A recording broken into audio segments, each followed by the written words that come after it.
So you want to make a change in your physique and start building muscle. To begin with, it may seem like an extremely large task. So in this video, I'm going to break it down into 4 steps. Lifting weights, diet, miscellaneous, things like sleep, water, alcohol intake, and consistency. So most obviously, if you want to put on muscle, you're going to have to start doing some resistance training. Resistance training basically means lifting heavy objects, such as dumbbells, barbells, kettlebells, or any other kind of weight. So depending on your schedule, choose an amount of days per week that you know that you can commit to going to the gym. For a beginner, anything from 2, 3, or 4 days is great. Once you know how many days of the week to go to the gym and that you're going to commit to, you can then choose an exercise split. So say if you choose to go to the gym 3 days a week, you can do a full body exercise each day. As a beginner, there are certain exercises you should focus more on. These are mainly the compound movements instead of more isolation exercises like bicep curls. So here's a list of the best exercises for a beginner to focus on to get used to building muscle. These are mainly compound movements such as a chest press, back row, an overhead press, squatting movements. So within each of your workouts, I would recommend choosing 2 or 3 compound movements, then maybe choosing 1 or 2 isolation exercises to finish with.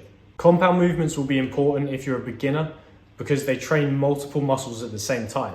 If you're doing a chest press, not only are you training your chest, but you're training your anterior delt and also your triceps as well. Now the first 2, 3, or 4 weeks of going to the gym, you're really just trying to understand the exercises and execute them as best you can. So don't be choosing a very heavy weight.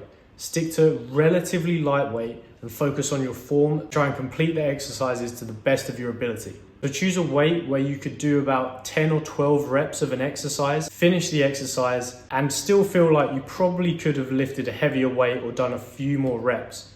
But this is good because you don't want to fatigue yourself for the next session because your body isn't yet used to working out. Let's say you're going to the gym 3 times a week. It's best to write down a list of exercises that you commit to for each day. Say you go Monday, Wednesday, Friday. Commit to exercises and do them every single week, Monday, Wednesday, Friday.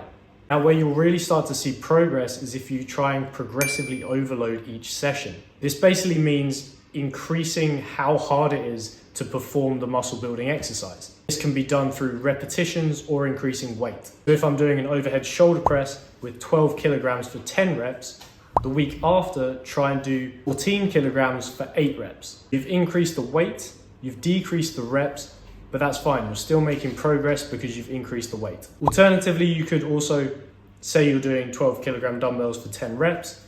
Next week, you do 12 kilogram dumbbells for 12 reps. Making these slow incremental bits of progress is really key to muscle building. The second most important step to building muscle is your diet. As a beginner, I know it was for me. Going to the gym 3 times or 4 times a week wasn't the hard part when I wanted to build muscle. It was actually sticking to a diet. This doesn't mean that you can no longer eat the foods you love. You can still eat almost anything you want, but just be conscious about the fact that you want a high protein diet. By high protein diet, I mean you want to aim to eat about 2 grams of protein per kilogram of body weight. So here's a great list of high protein foods for you to eat. Change your diet so you're eating more of these foods and maybe less of the more carbohydrate or fat heavy foods. If you download MyFitnessPal, it's a free app where you can track the calories and the macronutrients within foods. If you do this for about a week, you'll get a good understanding of what your current diet is like, how many macros you're taking in, how much protein, carbs. Now, along with a high protein diet, depending on your current body type, you may want to be in either a calorie deficit or a calorie surplus. If you would consider yourself slightly overweight, maybe you want to be in a calorie deficit. If you go on the TDEE calculator online, you can put in your information such as your height, your body weight, fat percentage, and it will tell you your maintenance calories. To be in a calorie deficit, I recommend eating about 500 calories less than your maintenance calories. However, if you're skinny, like I was, a skinny teenager wanting to put on some muscle, you're going to be wanting to eat in more of a calorie surplus, which means you want to eat above your maintenance calories.